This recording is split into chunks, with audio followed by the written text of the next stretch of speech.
Hey everyone, I think it's Tuesday. Well, it's Yes, almost Thanksgiving Day. It's almost Thanksgiving Day. almost Thanksgiving Day. And my husband and I went to the grocery store yesterday and like no lines. So woo woo. I think if we had waited till today or tomorrow, that would have been a different story. But I hope all of you have your groceries and you're ready to enjoy Thanksgiving and just have hearts of gratitude. So, hey, Mike, for those of you who don't know, this is my friend Mike Michalowicz. We were just talking before we went live that we've done this many times. That's right. Done Facebook Lives, and I am now in the Prosper group with Mike and Greg Eckler, and there are 5 other entrepreneurs in that group. And this is a 5-year mastermind. I'm learning so much. So, Mike, thanks for putting that together and extending that offer for me to join. It's really been fun.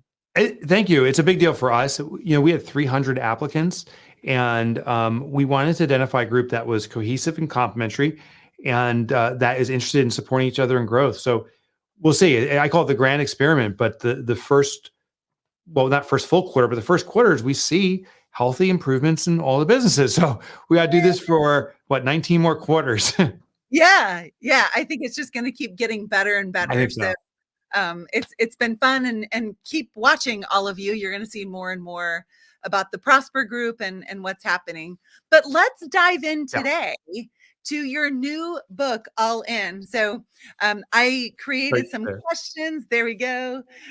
For Mike that I thought would be really helpful for all of you to know about Mike and this book and how it relates to you being a great leader. So Mike, they say less than 10% of the population is an A player. Yeah. Your research says something totally different. Like, tell us more. Yeah. What's interesting is I've been surveying audiences, live audiences, informal, but like who here in the room considers themselves an A player? And defining that is all in for the business, do anything that's required to support the business. Every hand goes up. And this is in any audience, business leaders, owners, so forth. Then I say, what percentage of the population do you feel are A players? And most audiences survey somewhere between the low ends, like 1%, the high ends, 20%, but the average is 10%. And that's what the research indicates. And I say, okay, if it's 10% is A players and everyone in here is an A player, is this a statistical anomaly happening? Is something warped in the universe, or is one of these numbers wrong? Are we faking what we are, or is it the number? And I have decisive evidence that it's not the faking it, it's the number. It's not 10%. I have concluded that 100% of people are A players, but better defined, 100% of people have A potential. If they're matched up with what aligns with them, where they can express who they are naturally, they'll be an A player. So I'm not saying that every company has a fit for everybody, but everyone in the right role can express themselves to their fullest, which makes them an A player. And those people I talk to inevitably have some kind of control over their involvement in the business. They own the business, they give it direction. So they'll be able to express themselves the best way that they can. And yes, they are A players. We have to realize everyone we're considering to work with us is an A player in waiting. Do we have a right match that will match up with them for them to express themselves fully and be an A player within our organization? And so A player isn't necessarily the owner. It's the characteristics of the person, regardless of the team that they're on. That's right. I met with a guy named Kip Tyndall. He's the co-founder of the Container Store, pretty large retail outlet. And if you've ever been to one, yes, they sell containers. They compete with Walmart and the big stores, the big box stores. What's interesting is their employees far outperform what you'd experience at a Walmart or something like that. And the reason is the Container Store is very explicit about people expressing themselves. So they'll hire someone who wants to be a actor one day, and they'll say, hey, this maybe can be your platform for practice. Pretend to be this character here. Or someone who is retired and wants to re-socialize. Oh, this is an opportunity for social fitting. So they understand what benefits the individual, and then they give them an outlet to express it. But what Kip also shared is that an A player is someone who their identity is synonymous with the business. The business is representative of who they are. So their performance is an expression of them. A B player, and I don't really like the labels, I just use it because we've heard these terms. A B player is that this is a position to support a lifestyle. It's a source of income. It's not an identity, it's a source of income. So therefore, you're much more transient. Where can I get the best income? The C players, often this is a necessary evil. I have an obligation of some sort, but it's necessary and it's evil. And that means your corporation is the evil necessity. And so they're often cancerous to an organization. A players associate with their identity with that job. So it can be anybody, not just the owner. So is this a fair categorization, even though like that's not really a good thing to do, but for the purposes of this conversation, like A players are mission oriented, B players or this is my career, and C is like this is my job? Yeah, that's effectively it. I would say the C players are maybe even a little lower. More than as a job, it's a necessity. Meaning, the second there's a different opportunity that's better, I'm going, and I'm going to sometimes be counteractive or counterproductive to the company. You tell me what you need from me. If you're going to punish me or control me in any regard for failure to achieve that, I'm going to get back at you another way. So there's almost a negative association with low performers, and they can harm the company. So yes, that categorization is generally a good one that you shared. And I would say like this is a warning. Don't hire just to fill a position. Oh my God. Been like, there, done that. Desperation, because that doesn't work so well. Yeah, that's absolutely right. And make sure that you have your business's values identified, right? And you have a process to use those values as a weeding in and weeding out of your people, because we might as well start with the truth, because we're always going to end with it, right? And it's pretty easy to justify like, oh well, they said this, but I really want what they said to mean this. Yes. So I'm gonna like, I'm sure I can win them over to be an A player. No, but what's interesting is everyone has potential to be an A player. Now, again, the question is about the fit. Do you have the opportunity to be there? But the one thing that many business owners don't evaluate is potential. What most business owners evaluate is what's called experiential ability. It's what's on the resume. Your history is indicative of your future. And while there is truth to it, usually the history is what was required of us, not necessarily our talent. So it doesn't mean that they'll be good at it. It is have done it in the past. There's also what's called innate ability. This is what Enneagram, Predictive Index, Myers-Briggs, et cetera, what they evaluate. This is our cultural values or significance and what we lean toward internally, the intangibles.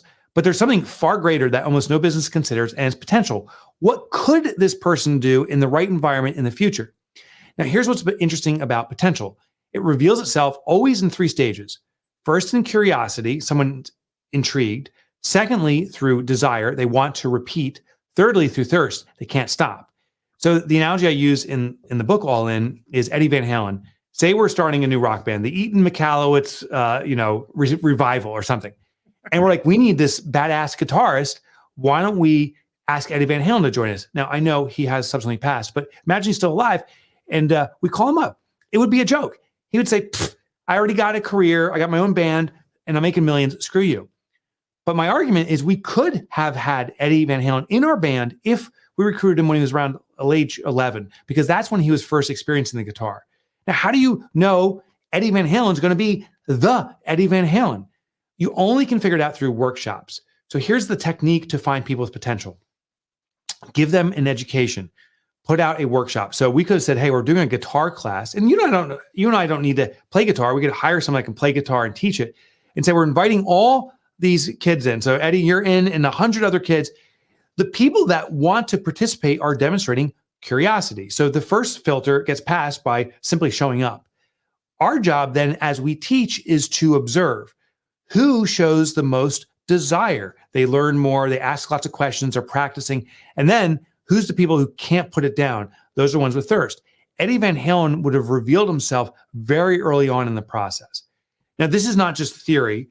There is a near $1 trillion industry that uses this exact technique for recruiting, and they have the best recruiting history of all industry. And it's the sports industry. Professional sports, college sports recruit athletes by putting on camps. And I've experienced this myself. I played sports in high school. I was a lacrosse player. I went to a camp called Hobart, and sure enough, there was 400 kids there practicing. What's interesting is everyone got better at the sport, but as we're going along, they're tapping us on the shoulder, certain kids, and saying, hey, there's another field here to practice more elite skills. This was for the people showing desire and thirst. Ultimately, a few of those students were picked to play at Hobart. I was not one of them. But I will tell you this, I did play college sports, college lacrosse, specifically, or at least in part because of that camp. The beautiful thing about this is as you give an education, everyone gets elevated and you cherry pick the best fits, the people with the most potential. Sounds like a pumpkin plan. A little bit, yeah. Yeah. We're picking up the best. All right. So can you explain what psychological ownership is and why is it a critical strategy to experiencing top performance and commitment from your team? So the number one question I get around employees and leaders is this: how can I make my employees act like owners, right? I want them to be like me. How do I do it? Right. And the truth is you simply need to give people ownership. Now, the beautiful thing is not legal ownership, but psychological ownership. And there's a significant difference. I'll give you an example in cars. Next time you rent a car, watch your behavior. You are told, you pick up the car, return to the full tank of gas, no scratches, clean interior. You go through that DMZ for checkout.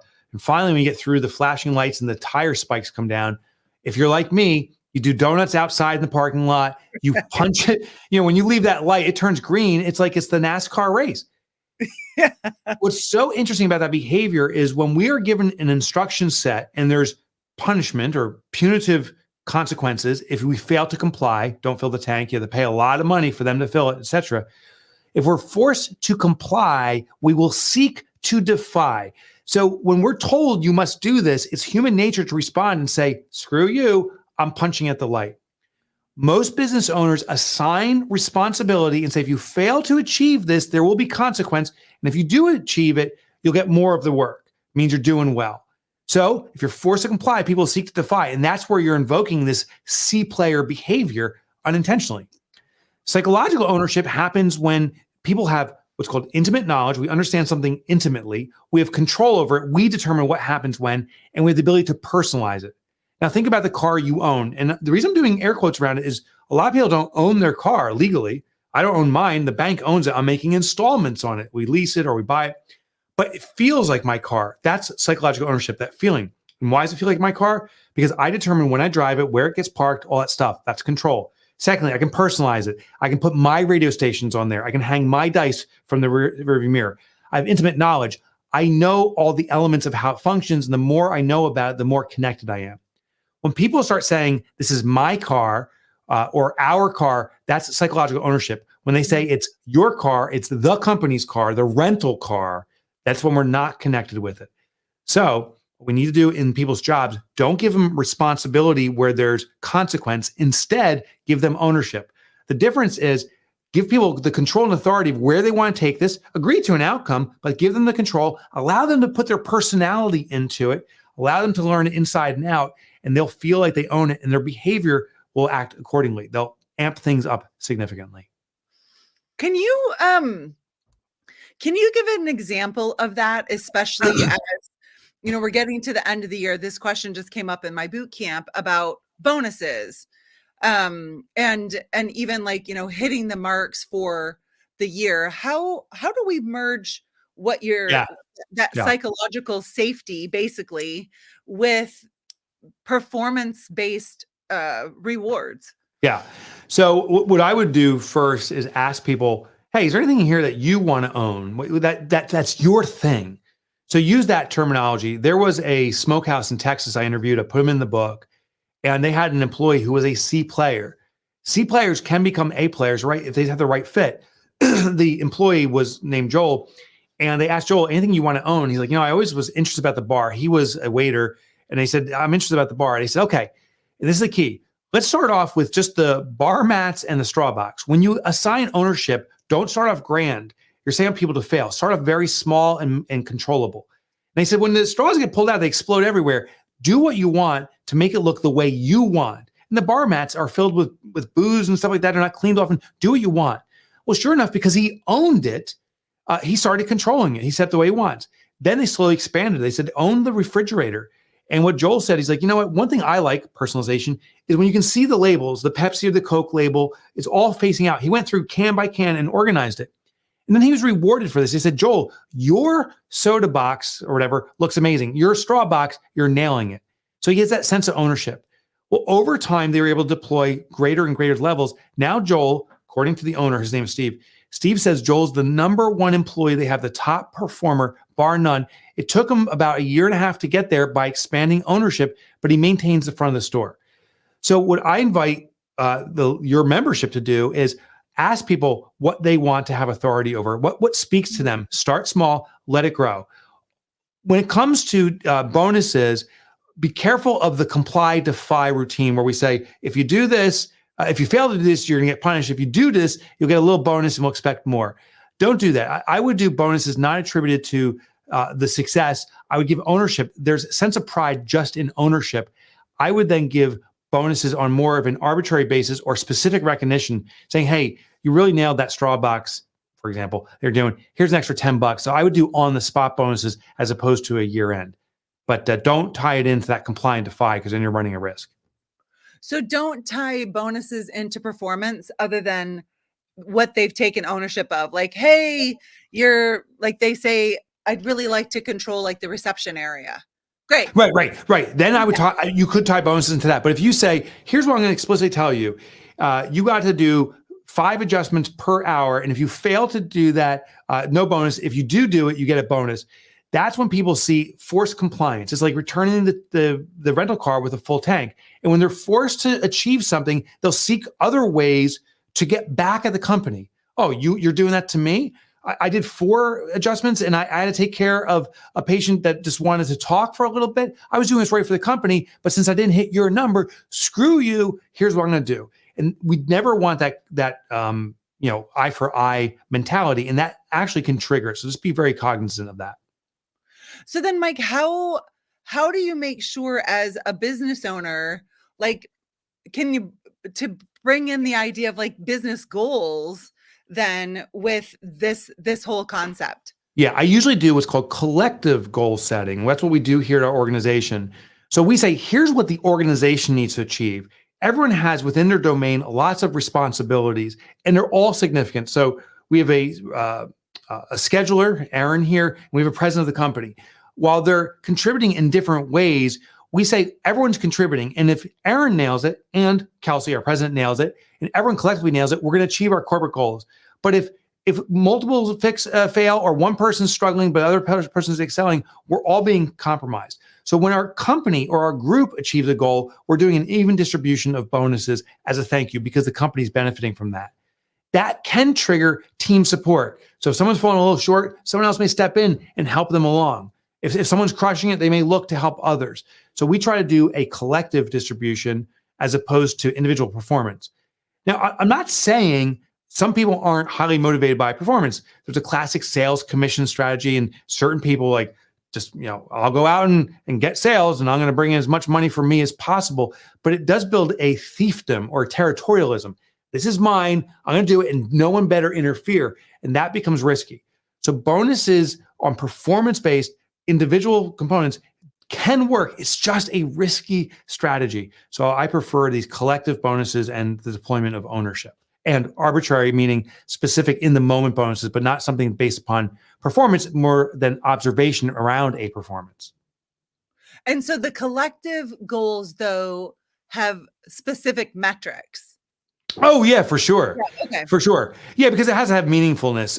So we simply say, this year, we need to achieve a 30% profit and a minimal cash profit of X. I can't remember what the dollar amount was at the moment, but this moment, and this is what it means to the organization. So there is that specificity, but we point that everyone is contributing to that. Even people that don't drive sales or don't drive our cost control and our administrative, even they have influence over that. And if you had part-time people, a lot of offices, they'll have like their morning CA or their afternoon CA. Are they bonused the same? Because you said that like everyone gets the same then in that pool. That's how we do it. With the part-time people too? Yeah, that's how we do it. And maybe it's not perfect for every company, but we found this works very well. Regardless of your time contribution, we feel you're making a contribution. So I would say 80% of our staff is part-time. I have a whole Oh, philosophy. I have a whole philosophy around part-time. It's based upon research that came out of England. We could spend an hour on that. But basically the output or productivity is the same. That's the essence. And so we give an equal distribution, regardless of what your normalized income is. So your salary doesn't matter. Your time doesn't matter. Just the fact you're a contributor to the company, you contribute in this equal pot that we spread out. well, it sounds like we'll have to get together for another Facebook Live to talk about that. Oh, it's really Part-time, interesting. Yeah. Yeah. full-time. I'm definitely intrigued by that, and I know Yeah. that a lot of my people will be too. Okay. So could you provide an example of effective retention engagement strategy that businesses should adopt from day one? And for those of you who are just now tuning in, these questions are coming from Mike's book. Yeah. And these are the things that you're going to learn by reading the book. And if you look in the comment section, there is a link to be able to pre-order the book. And I suggested as well, buy extra copies. Like, to me, it's a great gift to give your strategic partners. So for those of you who follow like one of my systems of the MD referral letter, and you've really cultivated that relationship, always sign the book with your contact information as well. And this would just be like, I'm so grateful for you. Um, it's great doing business with you. God bless you, Dr. Barbara, November 2023, my email address and my phone number.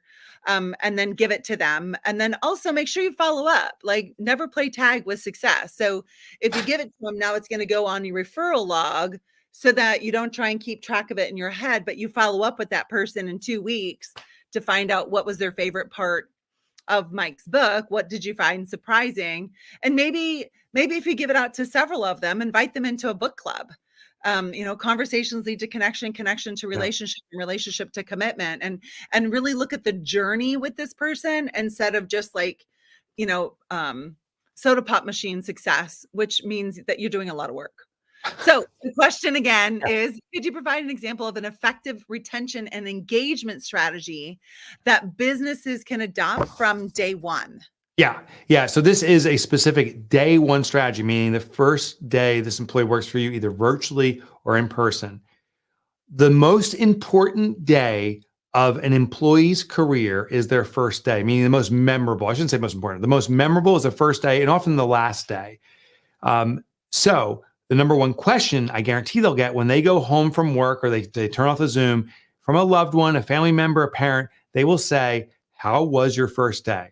And that response is critical. They're either going to say it was great, or they'll say it was somewhere less than great. And sadly, most people say it was meh. I filled out paperwork. I was kind of ignored. So here's what you do. During our interview process, our workshops, we run those workshop experiences like like a college football, a college sports team recruits people. We go through that, like how we got Eddie Van Halen. Once we bring someone on board, we ask them during the process, what's your interest? I'm sure there's a lot of people involved in this decision. Who's helped you in this decision? So we ask those questions. One example is Corday. She came on board a few years ago, said, "Oh, my husband, Brian, was helping me make this decision of where I should work and so forth." On her first day, there is a basket. So if they come to the office, you can have that waiting for them, or you can mail it to their home. We did this with another employee who's working virtually. There are all these personalized effects in there. So we have a coffee mug that's like Corday and the company's name on it. We said, "Here's your first coffee mug and a coffee supply." We had some of her personal interests in there. It was a big welcome kit.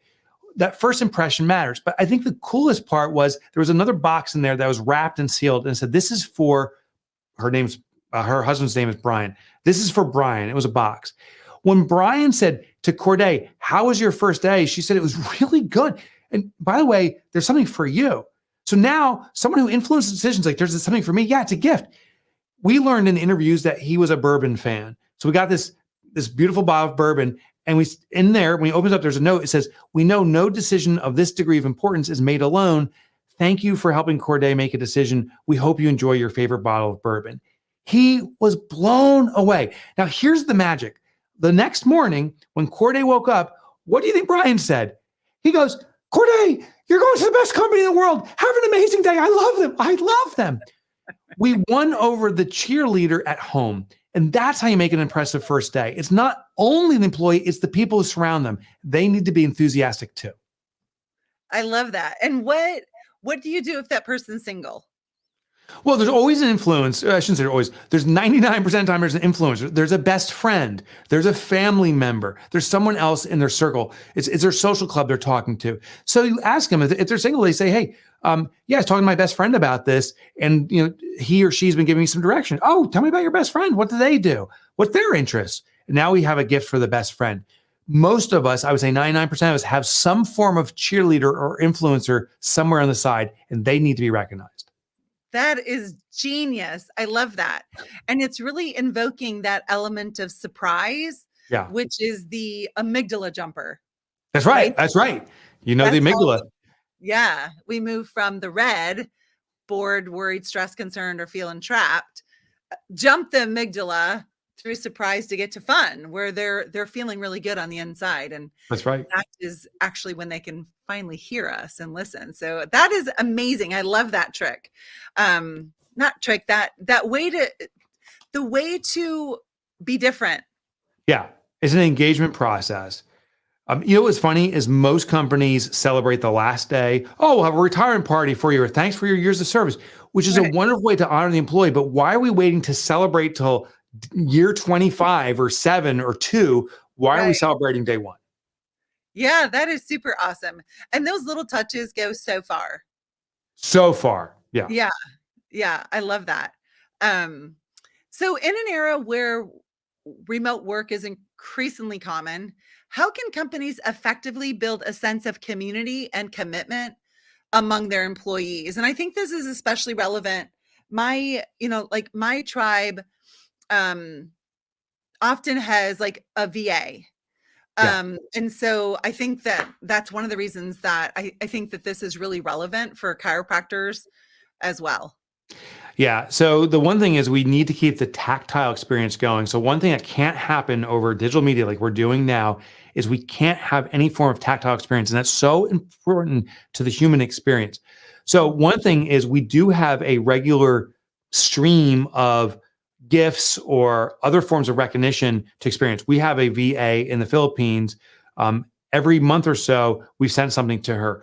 It's not that we're on this schedule, but we're just listening and recognizing, oh, she has a favorite band. We found it in vinyl. We sent her a vinyl record and said, this came from the US. We wish you were here.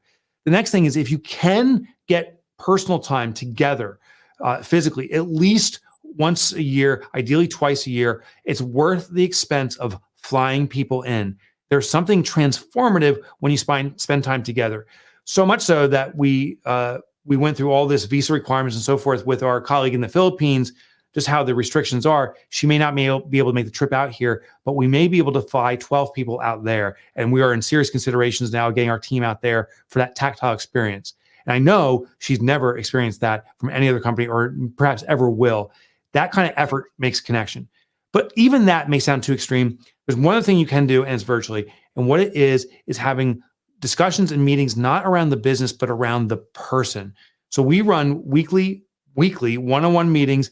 Sometimes they're 5 to 10 minutes. Sometimes they're longer. But simply is, what's going on in your life? How are you doing? Tell me what's going on. And those conversations become these blossoming conversations where we can sometimes block and tackle for a colleague. We can do something that helps them achieve a dream they had of learning a new language or buying a new house. We don't facilitate that, but we keep it in the forefront. Sometimes we make introductions and so forth.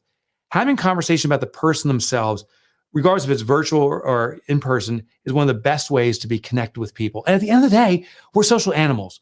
If we feel connected, we're going to perform much higher than if we feel disparate and disconnected. And are you doing, as the owner of the company, are you doing those one-on-ones with your team or the president? The president. So that is not necessarily my talent. And you need to have someone with that talent. The president of our company is a people's person. Kelsey is just amazingly caring and authentically that way. I care. I just don't represent myself as much as I do a driver. Like, let's get stuff done. So what we need to do is hire someone or put someone in the position that naturally has a tendency. The thing is, I'm hearing the message. Kelsey is the one collecting it. So I also understand what's going on with our team. And I'll come in, step in and say, hey, I heard what's going on. I know Kelsey's helping you navigate that. And that shows that I'm interested and engaged, but I'm also not necessarily the person that has to facilitate those meetings or should be. So for those of you who are watching this and you just had a pucker factor, it's okay. Pucker factor, yeah. You can have a pucker factor. It's just an opportunity to view your business in a different light. Yeah. So, like these are like amazing procedures to bring into your brand, period. Yeah. Who does them is less important than how they get done.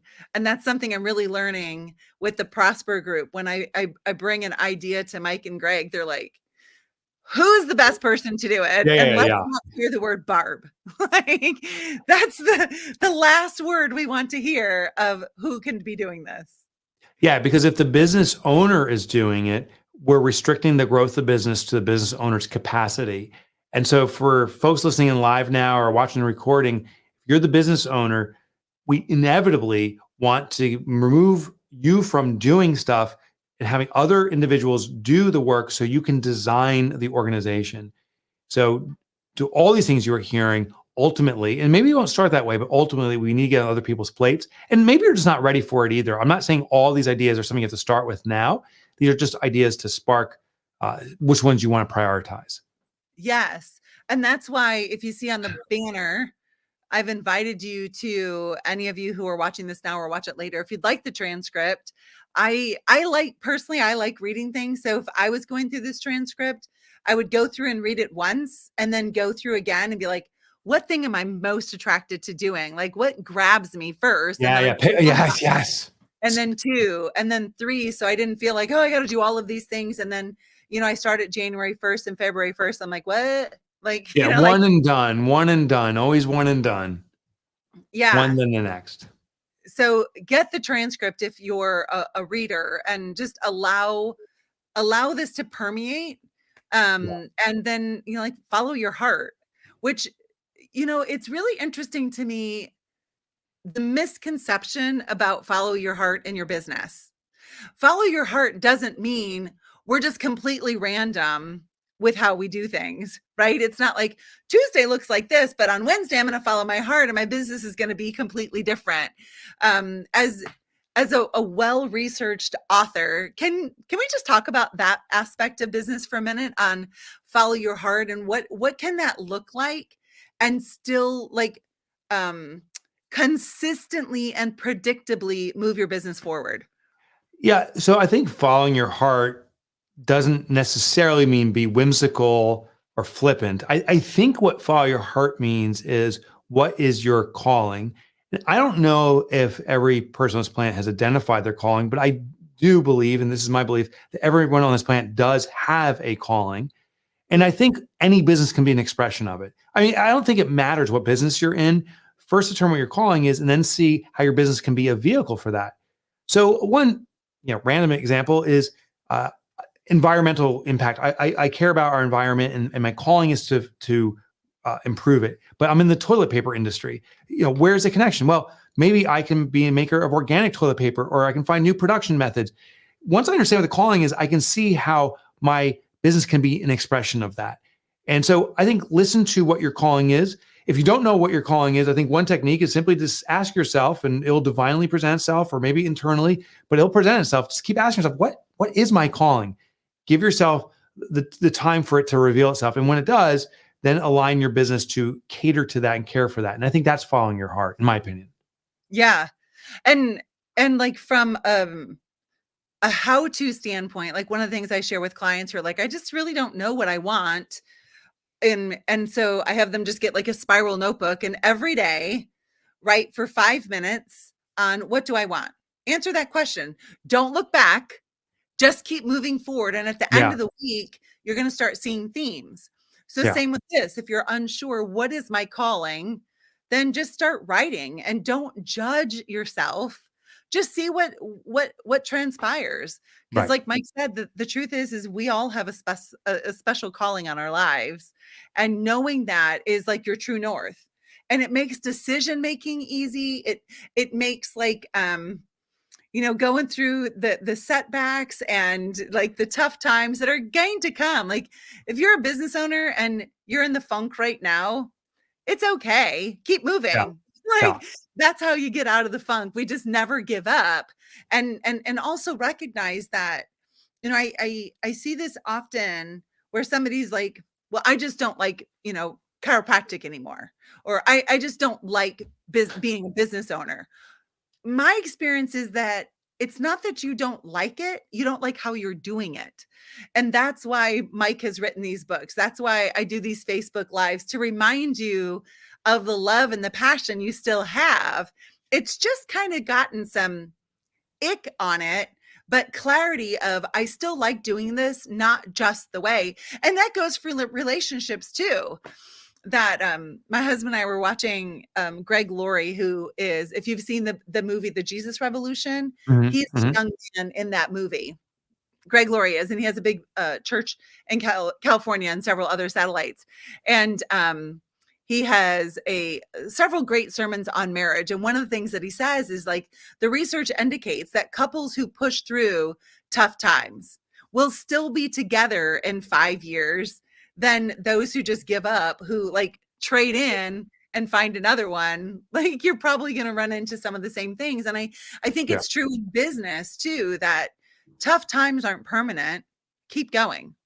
Correct. It's a strengthening process. We go through its ebbs and flows. And yeah, what do they say? What doesn't break you builds you. What doesn't kill you makes you stronger type of mentality. Yeah. There's truth to that. The one thing we can't do is ignore. So when there's a need in our business, when we feel I'm disconnected from my business, I don't care anymore, that is actually a call to Mm. care again. And I'm not saying that's a discipline. I'm just saying to explore, why don't I care anymore? Has it become so rote that I just keep doing the same thing and I need to express myself in a different way? Is it because the clients I've attracted are not fulfilling to me, or me to them? Do I need to realign my clients? It's a call for action. It's not a call for disaction, if that's a word, disaction, non-action. What's so interesting? I was leading my 60-day sprint team yesterday on a group call, and we looked at the mood of boredom and how boredom really masquerades as a lot of things like overwhelm, frustrated, all Yeah. of these other emotions. And so I would invite any of you who are feeling those kinds of emotions, that maybe you're just bored. Because Yeah. success, honestly, it's kind of boring. And I'm looking at success through the lens of, in order for a system to be successful, it has to be measurable, reproducible, innovative, and we must eliminate discretion, right? Like this Mhm. is how our business runs.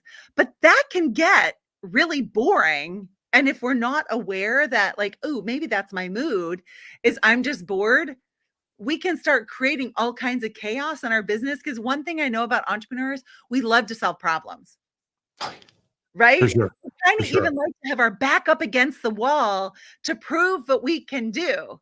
Yeah. If that's you, get a hobby and stop messing with your business. And I'm speaking to myself. I'm looking right at myself here, because this girl is very guilty of failing to recognize those clues of boredom. So, anyway, that's just like a little fun extra thing that none of you even expected, but you got Bonus. The Barbara bonus.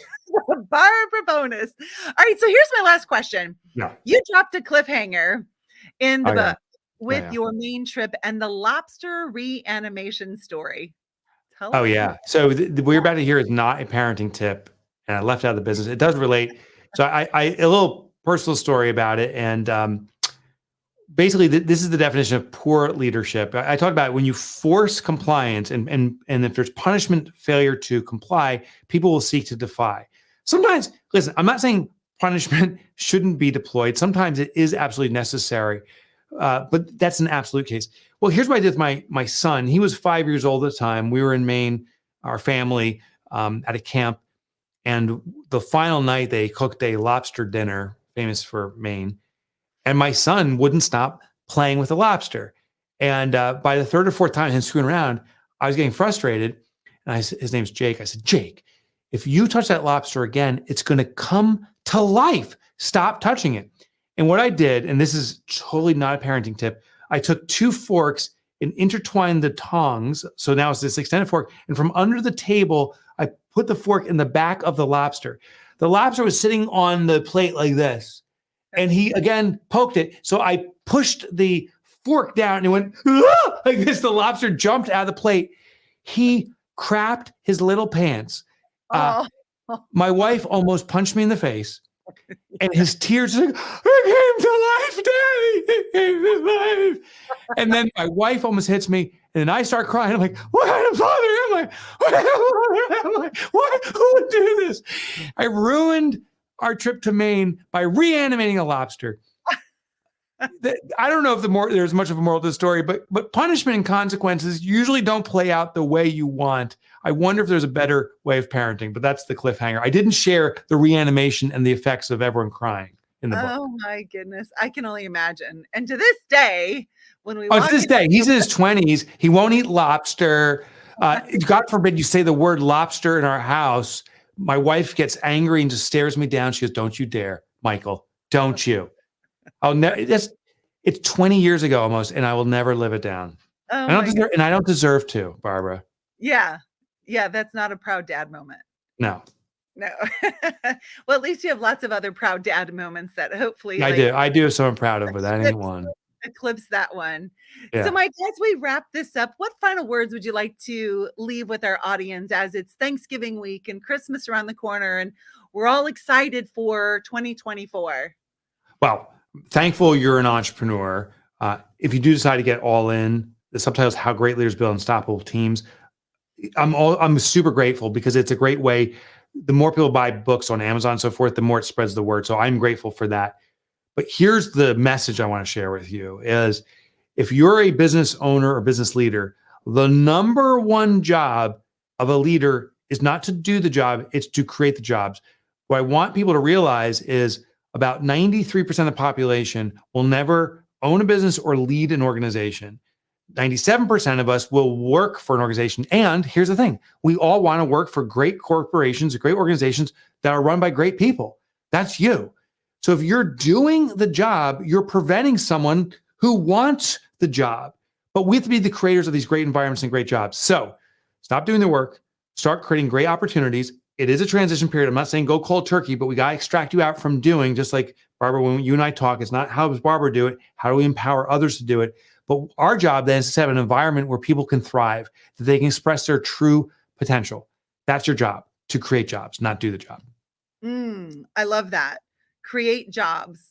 Be a job creator, which then also means we get to see potential in people. And that's I think that's one of the things that that I love most about being in the position that I'm in is helping be a catalyst for people's optimum potential, not only as chiropractor, but as a business owner. Because you know what, a lot of times people don't even realize how much potential they have. And it just takes that spark. And man, like the bar guy. Yeah. He was the races when somebody like slowed down enough to notice him. Yeah. Yeah. And we don't know people's backstories, but we have an opportunity to care for people at a great level. And there's a saying, good leaders make people believe in them. Great leaders make people believe in themselves. That's the key. Yes, I love that. Well, to all of you, God bless you. Have a great Thanksgiving. Mike, thanks so much for joining me today, and congratulations on another great book. If y'all like this, please share this with your friends, family members, put it up on your Facebook page, because you know what? You could be the catalyst of somebody else's greatness and transformation just from something really simple like sharing this. So we did the work and did the interview, and now we're asking you to participate with us by making a lasting impact in someone else's life by simply sharing this. Please reach out to us if we can help you with anything. God bless you. Have a great day. Bye.